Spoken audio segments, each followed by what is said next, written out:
Shop owners kept chasing away the homeless man from their street, until one day their children cornered a little girl. What he did next left everyone speechless. The morning sun barely warmed the Brooklyn streets as Mr. Thompson adjusted his worn jacket, pulling it tighter against the autumn chill. His calloused hands gripped the straps of his old backpack, its fabric frayed from years of constant use. People rushed past him on the sidewalk, their eyes fixed ahead or glued to their phones, making a wide berth around the spot where he stood. "Sir, could you spare some change?" he asked a businessman in a crisp suit. The man didn't even flinch, continuing his phone conversation as if no one had spoken. Mr. Thompson's stomach growled. He hadn't eaten since yesterday morning, when he'd found half a sandwich in the dumpster behind Joe's Deli. His joints ached from sleeping on cardboard in the alley, but he knew better than to complain. Complaining didn't fill empty stomachs. "Hey, you again." A sharp voice cut through the morning noise. "How many times do I have to tell you? Get away from my store." Mr. Thompson recognized the voice. Mike Chun, owner of the corner grocery. Chun emerged from his shop doorway, waving a broom threateningly. "I'm not doing anything wrong," Mr. Thompson said quietly, taking a step back. "Just standing here. You're scaring away my customers," Chun snapped. "Go on, get out of here before I call the cops." Mr. Thompson's hands tightened on his backpack straps. His mind flashed back to that day at the factory, 5 years ago. The foreman's words still rang in his ears. "Sorry, Thompson. Factory's closing." 20 years, and that's all she wrote. He shuffled away from Chen's store, ignoring the muttered curses behind him. His legs carried him automatically toward the alley 3 blocks down, his current sleeping spot. The brick walls offered some protection from the wind, and the dumpster helped hide him from patrol cars. As he walked, a group of kids in school uniforms passed him, their laughter sharp in the morning air. One of them, a boy about 12, pointed at Mr. Thompson's ragged clothes and whispered something to his friends. They all laughed harder. Mr. Thompson kept his eyes down. Kids were cruel sometimes, but adults were worse. At least kids were honest about their disgust. The alley welcomed him, with its familiar smell of garbage and stale urine. He settled into his spot behind the dumpster, pulling out his cardboard mat. The sound of school kids walking past the alley entrance drifted in, morning rush to the nearby middle school. That's when he heard it, a thud, followed by a girl's voice. "Please stop." Mr. Thompson peered around the dumpster. 3 kids, he recognized them as the ones who'd laughed at him earlier, had cornered a black girl against the brick wall. Her books lay scattered on the ground, papers floating in dirty puddles. "What's wrong, Sarah? Too stupid to keep hold of your books," one of the boys taunted. Mr. Thompson recognized him as the grocery store owner's son. The girl, Sarah, tried to gather her papers, but another kid kicked them away. "My homework," she protested, her voice trembling. Mr. Thompson's hands clenched into fists. He remembered his own daughter, Joy, coming home crying from school 15 years ago. "The kids said I'm dirty," she'd sobbed. "They said we're poor." Sarah made a grab for her backpack, but one of the boys yanked it away, dumping its contents onto the wet ground. "Oops," he said with fake concern. "Better pick that up before class." Mr. Thompson stood up slowly, his knees cracking. The movement caught Sarah's attention, and her eyes widened with fear. Great. Now she was scared of him too. "Hey," he called out, his voice rough from disuse. The bullies turned surprised. "Leave her alone." The grocery store owner's son sneered. "Mind your own business, old man. My dad says you're just a worthless bum." Sarah took advantage of their distraction to snatch her wet backpack and run, leaving her scattered papers behind. The boys laughed, high-fiving each other before heading toward school. Mr. Thompson stared at the mess of papers on the ground. Slowly, carefully, he began picking them up. The pages were soggy, the ink running in places, but he could make out math problems and English essays. He stacked them neatly, tucking them into his backpack to dry. Maybe tomorrow he'd find a way to return them to her. Maybe tomorrow she wouldn't look at him with such fear in her eyes. The morning traffic continued its steady roar beyond the alley mouth. Mr. Thompson settled back onto his cardboard mat, pulling his thin blanket around his shoulders. In his head, he heard Joy's voice again. "Why didn't you do something, Dad? Why didn't you help?" This time he thought maybe he could. The sun climbed higher, warming the brick walls. Mr. Thompson watched as more students hurried past his alley, their voices eager and careless. None of them noticed the old man in the shadows, holding a stack of wet homework papers and remembering a daughter's tears from long ago. He couldn't fix his past mistakes, but maybe, just maybe, he could prevent someone else's pain. The papers in his backpack felt like a promise, a chance to be more than just the invisible man people hurried past on the street. Tomorrow, he decided, tomorrow he'd find a way to help that girl. For now, though, he had to figure out how to dry these papers without ruining them completely. It wasn't much, but it was a start. And sometimes he knew that's all anyone needed, just a chance to start again. The next morning brought more rain. Mr. Thompson huddled deeper into his alley, watching water drip from the rusty fire escape above. Sarah's homework papers had dried overnight, though they were wrinkled and stained. He'd arranged them carefully in order, checking the dates on each assignment. A bell rang in the distance, school starting. Mr. Thompson shifted on his cardboard, bones creaking. The sound of running feet made him look up. Sarah sprinted past the alley, but she wasn't alone. The same 3 boys from yesterday followed close behind. This time, they didn't stop at pushing books. "Trip her," one shouted. The grocery store owner's son, Tommy Chun, stuck out his foot. Sarah went down hard on the wet pavement.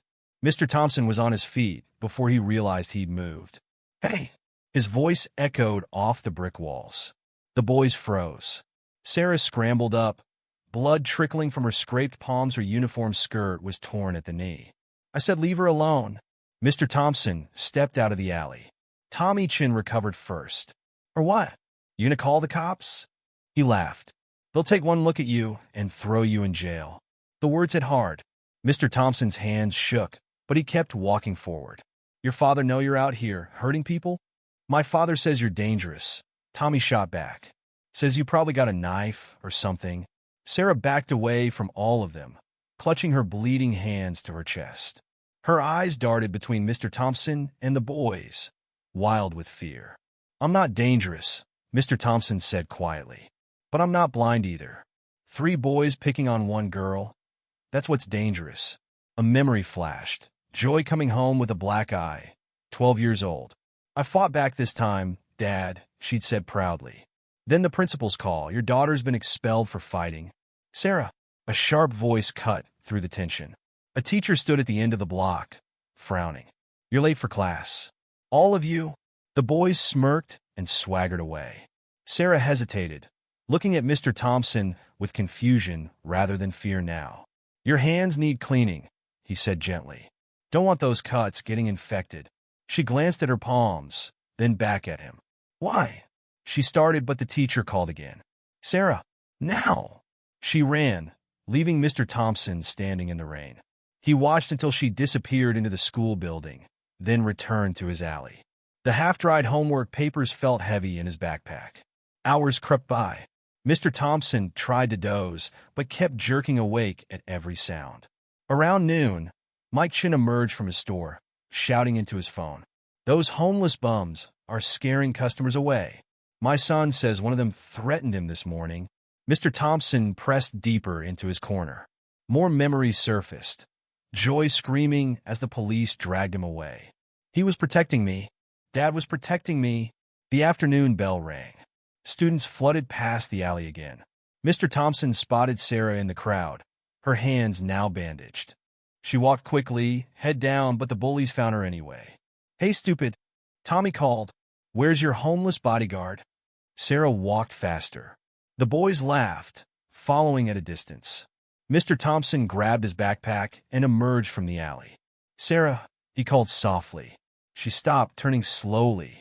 The boys hanging back cursed under their breath. "Your homework." He held out the stack of dried papers.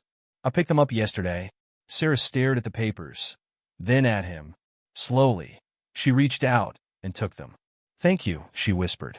"Leave her alone." A new voice joined in. An older woman in a teacher's badge stormed up. "Young lady, get away from that man right now." Sarah clutched the papers to her chest and ran. The teacher glared at Mr. Thompson. "I've called the police," she said. "Don't come near these children again." Mr. Thompson backed away, hands raised. "I was just returning her homework." "I know your type," the teacher snapped. hanging around schools watching children. It's disgusting. The words burned worse than Tommy Chen's taunts. Mr. Thompson retreated to his alley, heart pounding. Sirens wailed in the distance. He should leave. Find a new spot. A new alley. Somewhere people wouldn't look at him like he was a monster. But Sarah's scared face kept appearing in his mind. The blood on her palms, the way she'd whispered, "Thank you," like she wasn't sure she was allowed to speak to him. Night fell. Mr. Thompson huddled under his blanket, listening to rats scurrying behind the dumpster. Tomorrow would be worse. The police would watch more closely. The teachers would warn all the students. Mike Chen would probably try to chase him away for good. But tomorrow, Sarah would walk past this alley again. Tomorrow, those boys would be waiting. Mr. Thompson pulled his daughter's old photo from his wallet. Joy's smile, frozen in time, seemed to ask, "What are you going to do about it, Dad?" He tucked the photo away and closed his eyes. Tomorrow would come soon enough. And this time, he wouldn't just watch from the shadows. The night grew colder. Rain pattered on cardboard. In the distance, a police siren wailed, and Mr. Thompson pulled his blanket tighter. He might be homeless, might be seen as dangerous, but he wasn't powerless. Not anymore. Sleep came in fits and starts, broken by memories of Joy's tears and Sarah's bleeding hands. But through it all, one thought remained clear. Sometimes standing up meant standing alone. And tomorrow, whatever came, he would stand. Dawn broke over Brooklyn, painting the alley walls golden. Mr. Thompson hadn't slept much. His eyes burned as he watched the early morning traffic crawl past his alley. A familiar shape caught his attention, a notebook lying in a puddle near the entrance. He recognized the cartoon stickers on the cover. Sarah's. Picking it up, he flipped through the soggy pages. Math problems, English essays, and small doodles in the margins. One page had Sarah Williams written carefully at the top, followed by Grade 7, Room 203. Footsteps approached. Mr. Thompson looked up to see Sarah standing at the alley entrance, arms wrapped around herself. "That's my notebook," she said quietly. "Found it here this morning." He held it out. Some pages got wet. Sarah took a hesitant step forward. "Tommy and his friends threw it yesterday. After school, you want to tell me why they keep picking on you?" She shrugged, inching closer. "Because I'm new. Because I'm different. Another step. Because they can." Mr. Thompson nodded slowly. "I know something about being different. The teachers say I shouldn't talk to you." Sarah reached for her notebook but didn't run away this time. "They say you're dangerous. What do you think?" She studied him, head tilted. "You picked up my homework. You try to help when they push me. Sometimes people see what they expect to see," Mr. Thompson said. "Now what's really there?" A bell rang in the distance. Sarah clutched her notebook tighter. "I have to go." "Wait." Mr. Thompson dug in his backpack, pulled out a granola bar, his entire breakfast. "In case they take your lunch again." Sarah's eyes widened. "How did you know?" "I see things. From my alley here." He smiled slightly. "Hard to eat when you're scared." She took the granola bar, tucking it into her pocket. "Thank you, Mr. Thompson." "James Thompson." "Thank you, Mr. Thompson." She turned to go, then stopped. "Why are you helping me?" The question hung in the air. Mr. Thompson thought of Joy, of all the times he'd failed to help when it mattered. "Because nobody else is," he said finally. Sarah nodded like she understood. Maybe she did. The next bell rang, more urgent. She hurried away, but this time without the fear that had marked her earlier escapes. Mr. Thompson watched her go, then settled back into his usual spot. His stomach growled, missing the granola bar, but it felt good to help. Felt right. Around midday, voices approached his alley. He recognized Mike Chen and another shop owner. "That homeless guy talked to my son's class yesterday," Chen was saying. "Kids say he's been watching them, following them around. Should call the cops." The other man agreed. "Get him out of here before something happens." Mr. Thompson pressed against the wall, heart pounding. They were twisting everything, making him into something he wasn't. More voices joined in, parents picking up kids for lunch, teachers on break. All talking about the homeless man who wouldn't leave, who watched the children, who must be up to no good. "My daughter says he gave food to one of the students," a woman said. "Trying to lure them in, probably." "Disgusting," someone replied. "Where are the police?" Mr. Thompson closed his eyes. It was happening again, just like at the factory, just like with Joy. People deciding who he was without knowing him, without asking why. The afternoon brought rain again. Mr. Thompson huddled under his blanket, watching students hurry past. Sarah walked by with her head down, but she glanced toward his spot and gave a tiny wave. Tommy Chin saw it. "Hey, you talking to that bum again?" "Leave me alone," Sarah said, voice stronger than before. "What? He your new daddy or something?" Tommy laughed. "Guess trash sticks together." Mr. Thompson stood up, stepping into view. Tommy's laugh died. "Go to class," Mr. Thompson said quietly. "All of you?" The boys backed away, but Tommy's face twisted with anger. "My dad's calling the cops on you. They're going to lock you up?" "Then they better hurry," Mr. Thompson replied. "Because I'm not going anywhere." Sarah watched the exchange, eyes wide. When the boys left, she turned to Mr. Thompson. "They'll really call the police." "Probably." "You should go," she said. "Find somewhere else." He shook his head. "Running doesn't fix anything.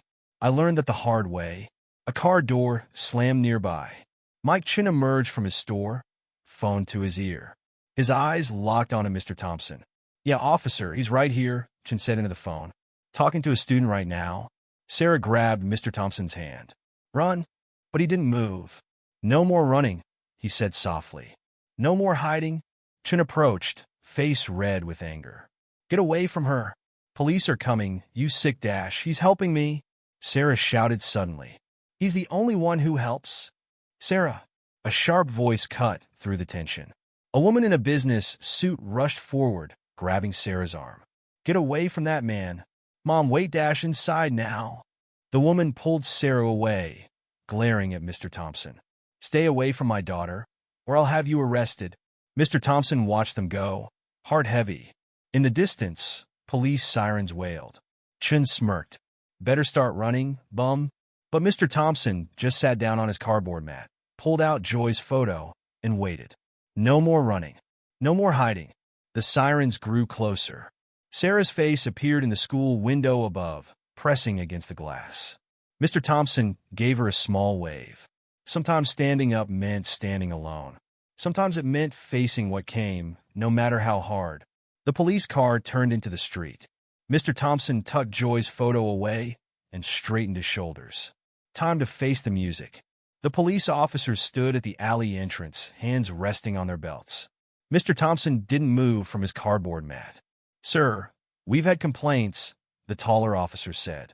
"Multiple reports of suspicious activity around the school." "I haven't done anything wrong," Mr. Thompson replied quietly. The second officer checked his notepad. "Witnesses say you've been following students, giving them food, talking to them during school hours."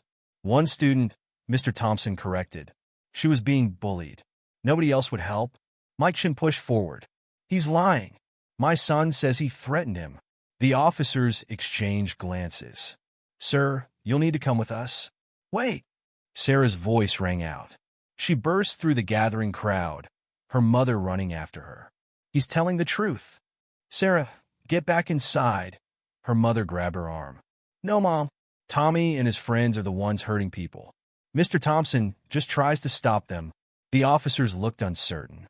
Sarah broke free from her mother and stood between them and Mr. Thompson. "They push me down," she said, voice shaking. "They steal my lunch.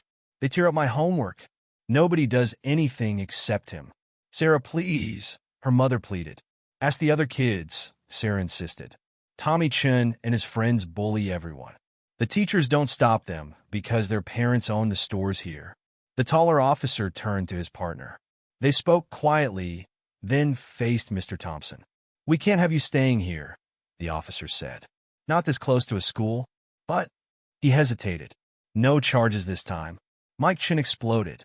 "What? You're letting him go? He's dangerous." "The only danger I see," Mr. Thompson stood slowly, "is people looking away when kids get hurt." The crowd muttered. Some parents pulled their children closer. Others looked uncomfortable, avoiding eye contact. "You have 1 hour to gather your things," the second officer said. "After that, we'll have to arrest you if you're still here." They left, dispersing the crowd. Only Sarah, her mother, and Mike Chun remained. "This isn't over," Chun spat, storming back to his store. Sarah's mother studied Mr. Thompson. Is it true? Have you just been protecting her? Yes, ma'am. He met her eyes. I had a daughter once. Nobody helped her either. Something shifted in the woman's face. Sarah, wait in the car. When Sarah hesitated, she added, please. Once Sarah was gone, her mother stepped closer. I'm Lisa Williams. I'm a single mom. I work 2 jobs. I can't. She took a deep breath. I can't always be there when Sarah needs me. Mr. Thompson nodded. He understood about not being there. The teachers called me, Lisa continued. Said a homeless man was stalking my daughter. I was terrified. But Sarah, she's been different lately. Stronger. Standing up for herself. She's a brave girl, Mr. Thompson said. Where will you go? He shrugged. Another alley. Another street. Doesn't matter much. Lisa bit her lip. There's a shelter on 4th Street. They have a good program. Job training, housing assistance. I volunteer there sometimes. Most shelters are full. I'll call ahead. Tell them to expect you. She pulled out her phone. It's the least I can do. Mr. Thompson stared at her. Why? Because you helped my daughter when I couldn't. She dialed a number. Sometimes we all need someone to stand up for us. While Lisa made the call, Sarah crept back from the car. Are they really making you leave? Yeah, kid. They are. But what if Tommy and his friends dash? You're stronger now, Mr. Thompson said. Remember that. Lisa finished her call. They have a bed for you. But you have to get there before 5. Mr. Thompson gathered his few belongings. His cardboard mat. His thin blanket. Joy's photo. Mr. Thompson? Sarah's voice was small. Will I see you again? Life's funny that way, he said. You never know. As he walked away, he heard running feet behind him. Sarah crashed into him, hugging him tight. After a moment's shock, he hugged her back. Thank you, she whispered. Lisa watched from the sidewalk, tears in her eyes. Mr. Thompson continued down the street, not looking back. But he heard Tommy Chin's voice from the store. Good riddance. Told you they'd run him out. Sarah's response carried clearly. Shut up, Tommy. Just shut up. Mr. Thompson smiled slightly. Yeah, she was stronger now.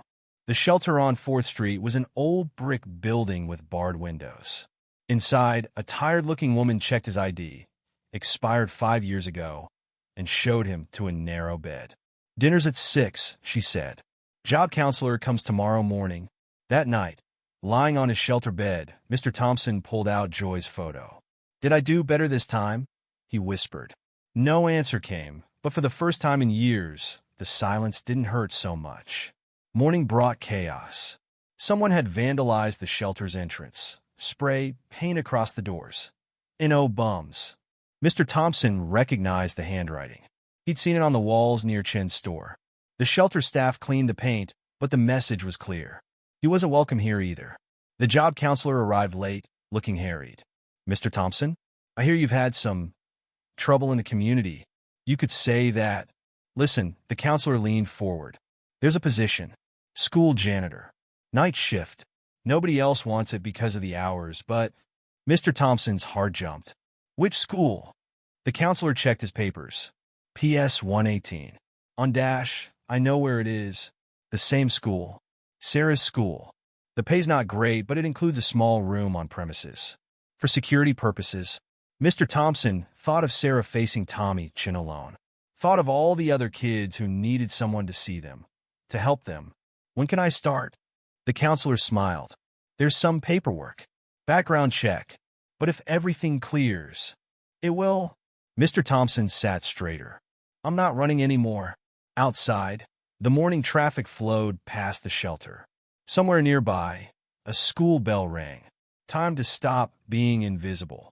Mr. Thompson's job interview lasted exactly 7 minutes. The school principal, Mrs. Martinez, looked over his application with tired eyes. Your work history has a significant gap, she said. Yes, ma'am. And you've been homeless? Yes, ma'am. She set down the papers. Why should I hire you? Mr. Thompson thought of Sarah, of Tommy Chun, of all the things that happened in school hallways when adults looked away. Because I see what others don't want to see, he said. Mrs. Martinez studied him for a long moment. The pay is minimal. The hours are terrible. Most quit within a month. I won't quit. Start tonight. 10 p.m. She pushed a key across the desk. Room 12 in the basement. It's small, but it's yours if you want it. Mr. Thompson took the key. It felt heavy in his hand. That afternoon, he watched from his shelter bed as Sarah walked past outside. Tommy Chun and his friends followed her, but kept their distance. Word had spread about her standing up to them. Then he saw Tommy pull something from his backpack. A bottle of water. The cap was loose. "Hey, stupid," Tommy called. "Thirsty?" The water hit Sarah's back, soaking her uniform. The boys laughed and ran. Mr. Thompson clenched his fists. 8 hours. Just 8 more hours until his shift started. Sarah didn't cry. She walked on, head high, water dripping from her clothes. Night fell. Mr. Thompson reported for work, received a quick orientation from the evening janitor. "Mop the halls first," the man said. "Clean the bathroom's empty classroom trash. Don't go near the offices without supervision." Mr. Thompson nodded, gripping his mop handle. The school felt different at night. Empty halls echoed with memory. Somewhere a pipe dripped. He found Sarah's locker, 203, like her classroom. Inside, through the vents, he saw her wet uniform hanging to dry. The night passed slowly. Mr. Thompson cleaned methodically, learning every corner, every shadow. This was his territory now. Morning came too soon. Students began arriving. Mr. Thompson kept mopping, invisible again in his gray uniform. Sarah entered, wearing a different outfit. She saw him, smiled slightly. Then Tommy Chun appeared. "Nice clothes, trash girl. Had to borrow from Goodwill." Sarah ignored him. Tommy grabbed her arm. "Hey, I'm talking to you. Let go." Sarah's voice shook. "Or what? Your homeless boyfriend gonna help?" "Oh, wait, he's gone dash, actually." Mr. Thompson stepped forward, mop in hand. "I'm right here." Tommy released Sarah, stumbling back. "What? How? I work here now." Mr. Thompson kept his voice level. "And I see everything." The first bell rang. Tommy ran. Sarah touched Mr. Thompson's arm. "You're really staying? Someone has to keep these halls clean." She grinned and hurried to class. The day progressed normally until lunch. Mr. Thompson was cleaning near the cafeteria when he heard the commotion. Tommy Chun stood on a table, pointing at Sarah. "Her mom's been helping that homeless guy. They're probably all criminals." Other kids moved away from Sarah. She sat alone, face burning. "My dad says they're dangerous," Tommy continued. "Says they probably steal dash. A milk carton hit him in the chest." Sarah stood, hands shaking. "Shut up about Mr. Thompson," she said. "He's a better person than you'll ever be." Tommy jumped down, fist clenched. "You're dead." Mr. Thompson moved, but someone else got there first. Mrs. Martinez stepped between them. "Office. Now. Both of you." Sarah followed the principal. Tommy smirked. An hour later, the hallways exploded with noise. Mike Chun burst through the front doors, face red with rage. "Where is he? Where's that homeless man?" Mr. Thompson kept mopping. "You." Chun spotted him. "First you harassed my son. Now you're working here? Near children?" Other parents arrived, drawn by the shouting. Tommy Chun stood behind his father, smirking. "I have a job," Mr. Thompson said quietly. "I have a right to work. Not near our kids." Chun turned to the gathering crowd. "Are we going to let this happen? A homeless man working in our school?" Mrs. Martinez emerged from her office. "Mr. Chun, lower your voice. He's dangerous. He threatened my son." "That's a lie." Sarah pushed through the crowd, her mother behind her. "Tommy's the dangerous one. He hurts people." Mr. Thompson stops him. "Sarah," Lisa Williams warned. "No, Mom. Everyone needs to know." Sarah faced the crowd. "Tommy and his friends bully everyone. They push us down. They steal our things. They hurt us. And nobody does anything because their parents own the stores around here." Tommy lunged forward. "Shut up." Everything happened at once. Tommy's fist swung towards Sarah. Mr. Thompson dropped his mop. Lisa Williams screamed. But Tommy never reached Sarah. Mr. Thompson caught his arm, gentle but firm. "That's enough," he said. Mike Chun grabbed Mr. Thompson's shoulder. "Take your hands off my son." After he takes his hands off mine, Lisa Williams stepped forward. "Your son was about to hit my daughter." In school, in front of witnesses, the crowd murmured. Mrs. Martinez's voice cut through the noise.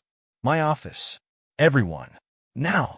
They filed in, the Chins, the Williams, Mr. Thompson. Mrs. Martinez closed the door. Cards on the table, she said. We have a bullying problem. We have parents enabling it. And we have one man who tried to stop it. He's homeless. Chun protested. Was homeless, Mrs. Martinez corrected. Now he's an employee. With a clean record, I might add. Unlike the recent vandalism at the shelter, which matches your son's handwriting, Mr. Chun, Tommy slumped in his chair. So here's what happens, Mrs. Martinez continued. Tommy gets 2 weeks suspension. When he returns, he'll be in supervised lunch and recreation. One more incident, he's expelled. You can't dash. I can and will. She faced Mr. Thompson.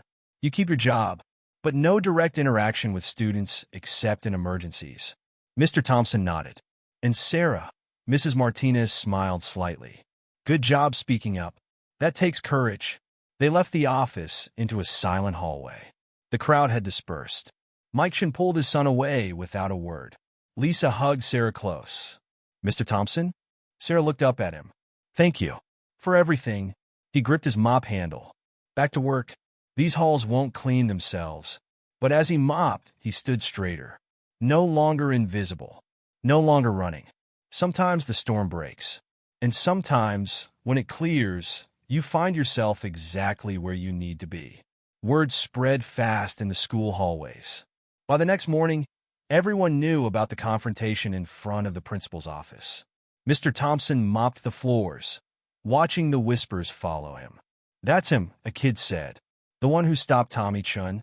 Another student replied. My sister said he used to be homeless. Yeah, but now he works here. My mom says he protected that girl, Sarah. Mr. Thompson kept mopping. The whispers weren't fearful anymore, just curious.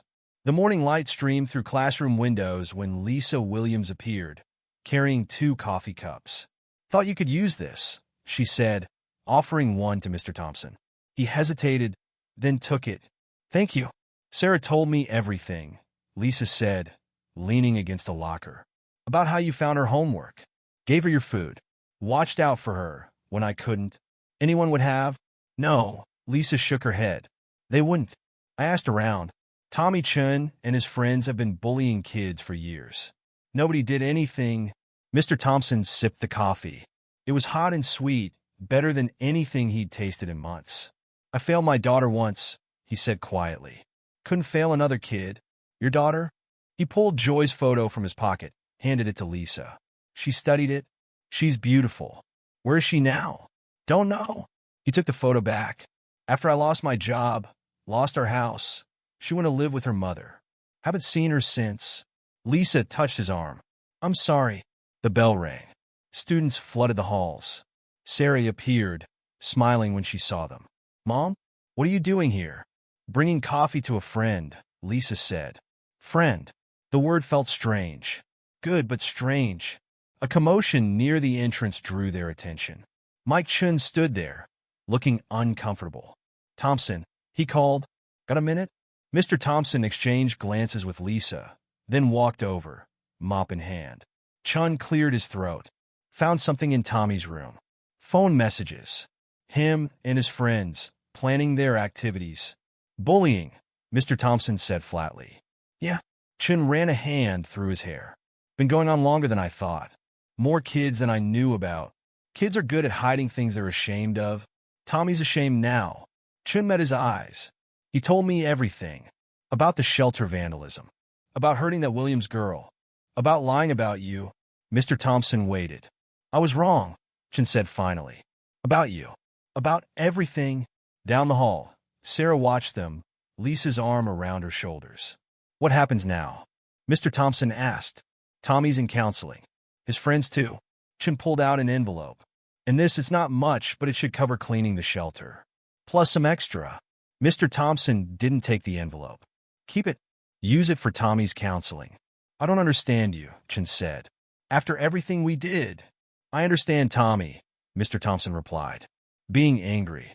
Feeling powerful by making others feel small. I've been on both sides. The morning announcement crackled over the speakers.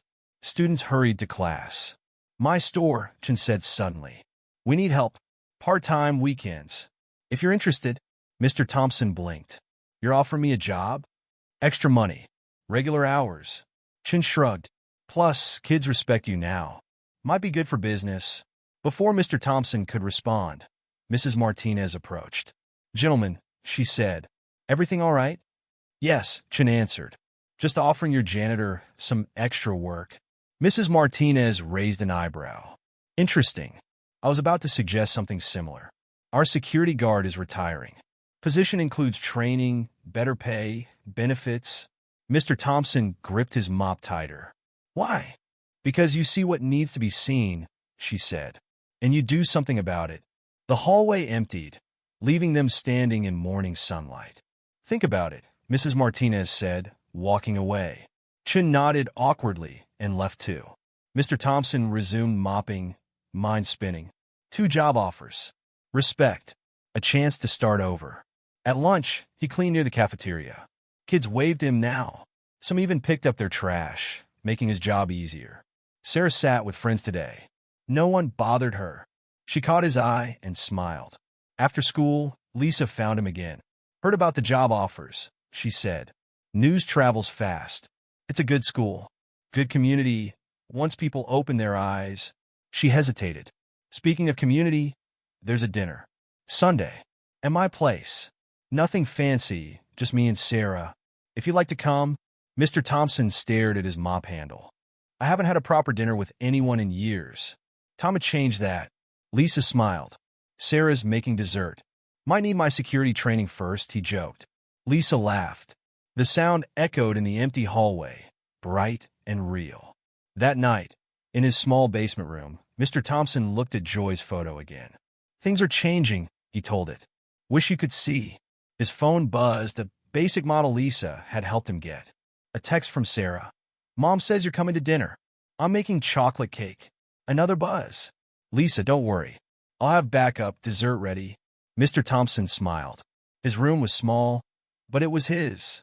His jobs, current and offered, were honest work. His friends, and they were friends now, were real. He'd stopped running, stopped hiding, stopped being invisible. The school settled into night silence. Somewhere above, a janitor's light glowed in empty halls. Below, in a basement room, a man who had lost everything looked at messages from people who cared if he showed up for dinner. Sometimes allies came from unexpected places. Sometimes family wasn't what you lost, but what you found. Mr. Thompson put his phone and Joy's photo on his small bedside table. Tomorrow would bring more changes, more chances. For now, though, he had work to do. These halls wouldn't clean themselves, and he wouldn't have it any other way. Monday morning came with paperwork. Mr. Thompson sat in Mrs. Martinez's office, staring at the security guard application. Birth certificate? He asked. We'll help you get a copy, Mrs. Martinez said. Lisa Williams knows someone at the records office. He filled out what he could. 20 years at the factory. 5 years on the streets. All laid out in black and white. Training starts next week, Mrs. Martinez continued. For weeks, paid. Then you'll shadow Rodriguez until he retires. What if I'm not right for it? You already do the job, she said. Just without the title or pay. The door opened. Rodriguez, the current security guard, stuck his head in. Got a situation, he said. Tommy Chen's back. Mr. Thompson stood. Mrs. Martinez waved him on. Go. Paperwork can wait. Tommy stood in the main hallway, head down, father's hand on his shoulder. Kids whispered as they passed. Mr. Thompson, Mike Chen nodded. Tommy has something to say. Tommy looked up, face red. I'm sorry. For everything. The bullying, the lies, the shelter. Actions speak louder, Mr. Thompson said. I know. Tommy pulled out an envelope. That's why. Here, inside was money. Cash and coins, clearly saved up. It's for the shelter, Tommy said. To fix what I did. Mr. Thompson took the envelope. Come with me. They walked to the shelter after school. Tommy's eyes widened at the spray, paint still visible on the walls. I did that, he admitted.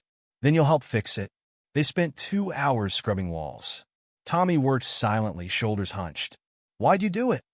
Mr. Thompson asked finally. Tommy paused. Dad was always talking about homeless people ruining the neighborhood. I wanted him to be proud. And now I know he was wrong. You were just trying to help. A shelter resident walked past, nodding to Mr. Thompson. People end up here for all kinds of reasons, Mr. Thompson said. Lost jobs, medical bills, bad luck. Like you, like me. They finished cleaning as the sun set. Tommy's hands were raw from scrubbing. Dad says you might work at our store sometimes. Maybe. That'd be cool. Tommy hesitated. I could learn from you. Mr. Thompson studied him. Everyone deserves a second chance. Back at school, his first paycheck waited. Not much, but more money than he'd held in years. The bank account took longer. Lisa helped with that too, vouching for him at her credit union. You need somewhere to deposit that security guard salary, she said. His room slowly transformed. A small TV from a thrift store. A better bed from Rodriguez, who was moving to Florida. Can't take it with me, Rodriguez said. Besides, you'll need rest for this job. Sarah visited after classes, doing homework at his small table. Mom says you're coming to church with us Sunday, she announced. She didn't ask me.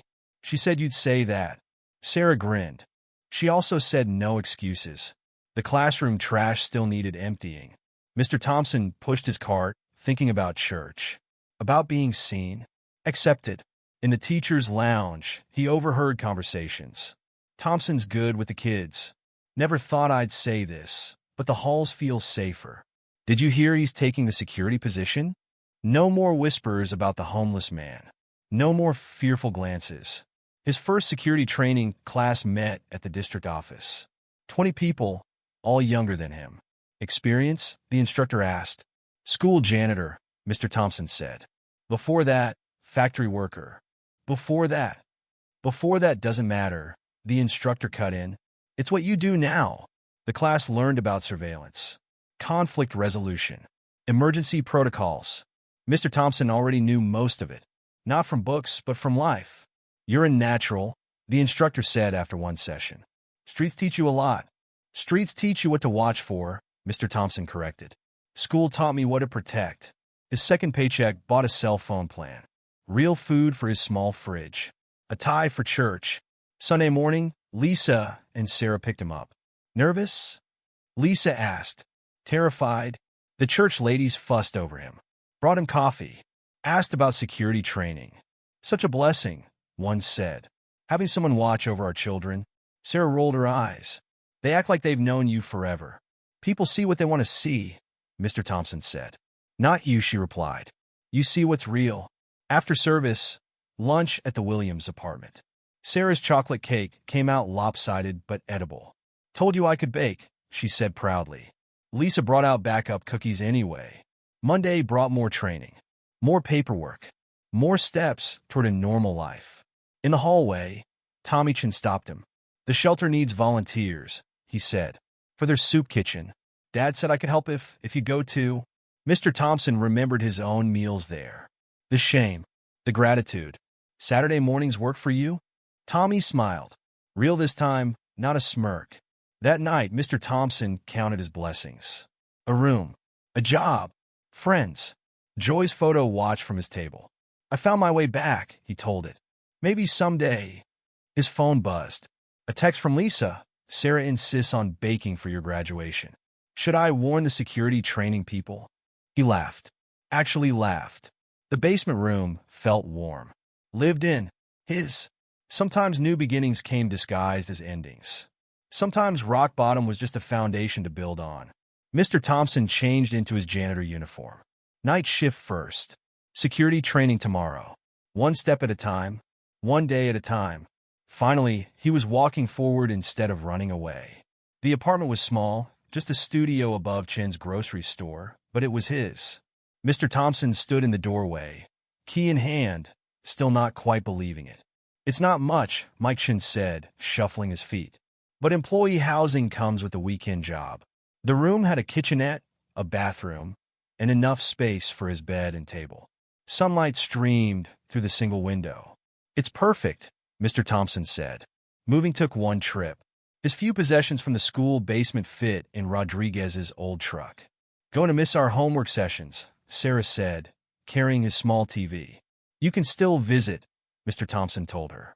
If your mom agrees. Lisa, bringing up a box of kitchen supplies she'd insisted on buying, smiled. As long as you keep coming to Sunday dinners. The room filled quickly. Not with things, but with people. Tommy Chin helped carry boxes. His father brought groceries from the store below. Employee discount, Mike said gruffly.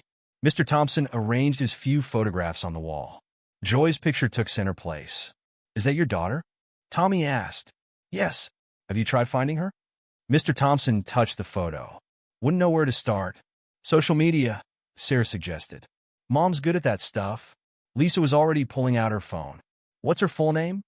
Joy Thompson. She'd be 22 now. Lisa's fingers moved across the screen.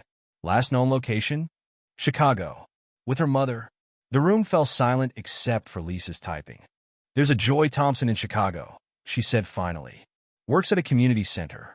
Posted this last week. She showed him the phone. A young woman with Joy's smile stared back. That's her, he whispered. Wanting to send her a message? His hand shook. What would I say?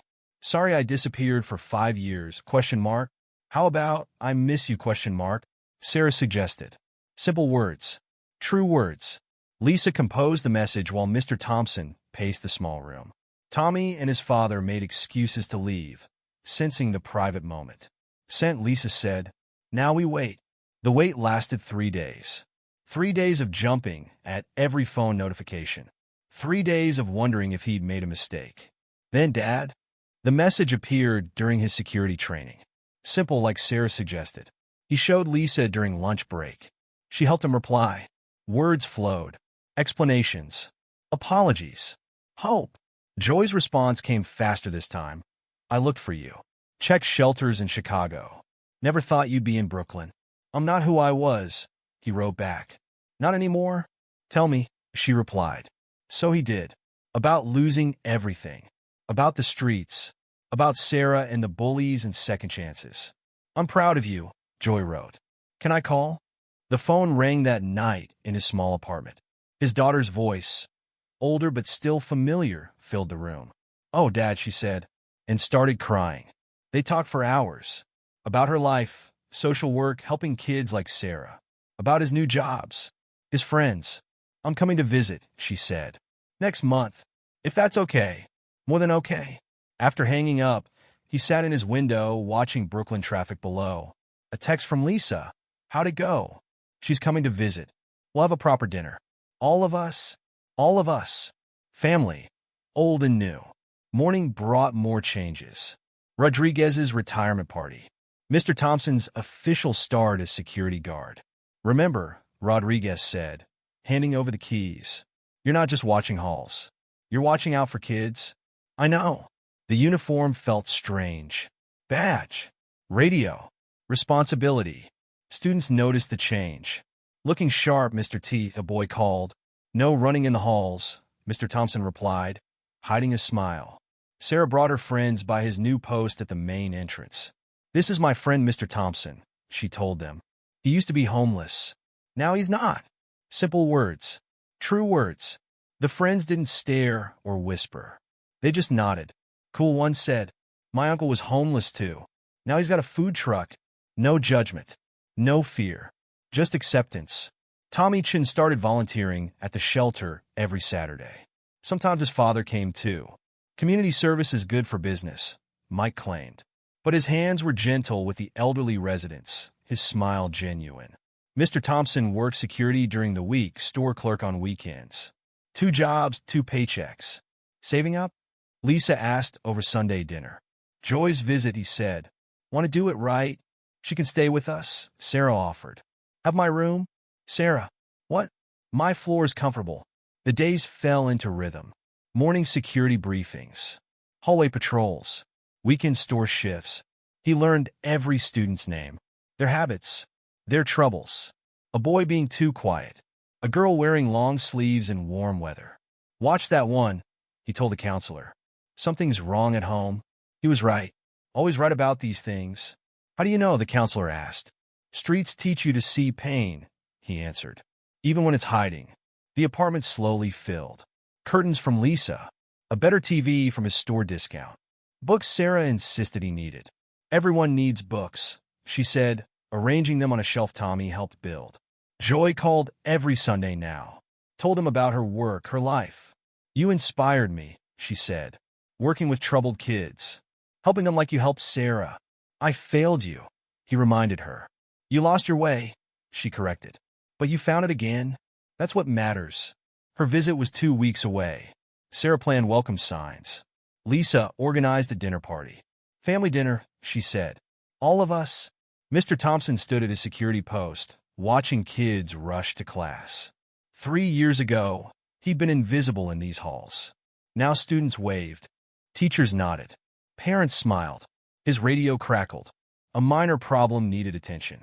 As he walked the familiar halls, he touched the badge on his chest. Proof of change. Of growth. Joy's latest text glowed on his phone. Can't wait to see you, Dad. To see who you've become. Who he'd become. Security guard. Store clerk. Friend. Mentor. Visible. Present. Whole. The school day hummed around him. His school. His community. Sometimes building bridges meant reaching both ways. To the past, to make amends. To the future, to grab hold of hope. Mr. Thompson straightened his uniform and continued his rounds. 2 weeks until Joy's visit. 2 weeks to show her that sometimes the long way home was the right way after all. The school auditorium buzzed with excitement. Parents filled the rows of seats, programs rustling in their hands. On stage, a banner proclaimed, P.S. 118 Student Achievement Awards. Mr. Thompson stood at his security post watching families file in. His new uniform was pressed crisp, shoes shined. In 2 hours, Joy's flight would land. Nervous? Lisa appeared beside him, camera in hand. About the ceremony or seeing Joy? Both. He adjusted his badge. Sarah deserves this moment. Her speech, her award. Enjoy. 5 years is a long time. Sarah poked her head out from backstage, already wearing her honors sash. Is she here yet? Soon, Mr. Thompson promised. The ceremony began. Principal Martinez welcomed everyone, spoke about community and growth. Our school has seen many changes this year, she said. We've learned that strength comes in many forms, that second chances matter. That sometimes our greatest teachers aren't found in classrooms. Her eyes found Mr. Thompson at his post. Tommy Chin sat with his parents in the 3rd row. No more bullying. No more anger. Just a boy learning to be better. And now, Mrs. Martinez announced, our student speaker, Sarah Williams. Sarah approached the podium, note cards clutched tight. She looked out at the crowd, found Mr. Thompson and smiled. 6 months ago, I was afraid to come to school, she began. Some of you know why. Some of you were part of why. Tommy shifted in his seat. But someone saw me, Sarah continued. Someone others tried not to see. A man who had nothing, but gave everything. Mr. Thompson's radio crackled. He turned it off. He taught me that courage isn't about being strong. It's about being strong enough to help others. To stand up, to see people others ignore. Movement at the back doors caught his eye. A young woman slipped in, looking around uncertainly. Joy. Their eyes met across the auditorium. She covered her mouth, tears starting. Mr. Thompson changed my life, Sarah was saying. He changed all our lives. He showed us that where you are isn't who you are. That everyone deserves to be seen, to be heard, to be helped. Joy made her way down the aisle. Lisa saw her, squeezed Mr. Thompson's arm, and went to meet her. So this award isn't just for my grades, Sarah said. It's for learning the most important lesson. That real heroes don't wear capes. Sometimes they wear janitor uniforms or security guard badges. Or just worn-out coats, trying to keep others warm. The audience clapped. Some wiped tears. Dad? He turned. Joy stood there, older, beautiful, real. Joy. His voice broke. They moved at the same time. The hug was fierce, desperate, healing. I'm so sorry, he whispered. I know. She held him tighter. I know. On stage, Sarah beamed. And sometimes heroes bring families back together. Right, Mr. Thompson? The audience turned. Saw the security guard embracing his daughter. Understood. More applause. Genuine. Warm. The ceremony continued. Sarah received her award. Other students got certificates, medals. Joy held his hand through it all, like when she was small. "You built a real life here," she said. "Took the long way, but you made it." After the ceremony, they gathered at Lisa's apartment. All of them, the Williams family, the Chens, school staff, community. Sarah showed Joy her photo album. "This is when Mr. Thompson, your dad, started working security. And this is our first Sunday dinner. And here's Tommy helping at the shelter." "You've been busy," Joy told her father. "Had to make up for lost time." Lisa brought out food. Mike Chen added dishes from his store. Tommy helped serve. "Remember when we all thought you were dangerous?" Tommy asked Mr. Thompson. "You were dangerous," Mr. Thompson corrected. "I just helped you see it." Joy watched their interactions. The easy friendship. The trust. "I work with homeless youth," she said during dinner. "In Chicago. Help them find their way back." "Like father, like daughter," Lisa smiled. "Speaking of that," Joy pulled out papers. "We're expanding. Opening a center in Brooklyn. Need experienced staff." Mr. Thompson stared at her. "You're moving here? If you'll help run the program. Your experience, your story. It could help others. 3 jobs?" Sarah protested. "When will you have time for Sunday dinners?" "We'll make time," Lisa said firmly. "Family always does." Family. The word filled the room, wrapped around them all. Later, Joy unpacked in Sarah's room. The girl had insisted on giving it up for the visit. "Those kids today," Joy said, "they really love you." "I see them," Mr. Thompson replied. "Really see them? Like you see me? Even after everything? Never stopped seeing you. Never stopped loving you." They hugged again. Easier this time. Familiar. Monday morning came too soon. Mr. Thompson resumed his security post. But now Joy sat in Mrs. Martinez's office, planning the youth center program. Students passed by. "Morning, Mr. T. Is that your daughter? She looks like you. Was that boy one of the bullies?" Joy asked later. "Former bully," he corrected. "People change. If you give them chance." The day passed in moments. Joy watching him work, meeting his friends, seeing his life. "I'm proud of you," she said that evening. So proud. In his apartment above the store, they looked at old photos. Shared memories. Built bridges. "Stay," he said. "Run the center." "Let me help." "Already signed a lease," she smiled. Sarah helped find an apartment. Of course she did. Sarah made everything happen. The next day, Mr. Thompson stood at his post. Joy's plane had gone back to Chicago, temporarily. Sarah chatted with friends nearby. Tommy stocked shelves in his father's store. Lisa worked her 2 jobs. Life moved forward. But now the circles were complete. The invisible man was seen. The lost father was found. The broken family rebuilt. "Hey, Mr. Thompson?" Sarah called. "We're having pizza tonight. Joy asked us to save you a slice." He smiled. Wouldn't miss it. The school hallway stretched before him. His hallway. His post. His life. Sometimes the longest journeys led you exactly where you needed to be. Sometimes rock bottom was just the foundation for something better. Mr. Thompson straightened his badge, checked his radio, watched his community move around him. No longer invisible. No longer lost. No longer alone. Just a man doing his job. Protecting his school. Loving his family. Finally completely home.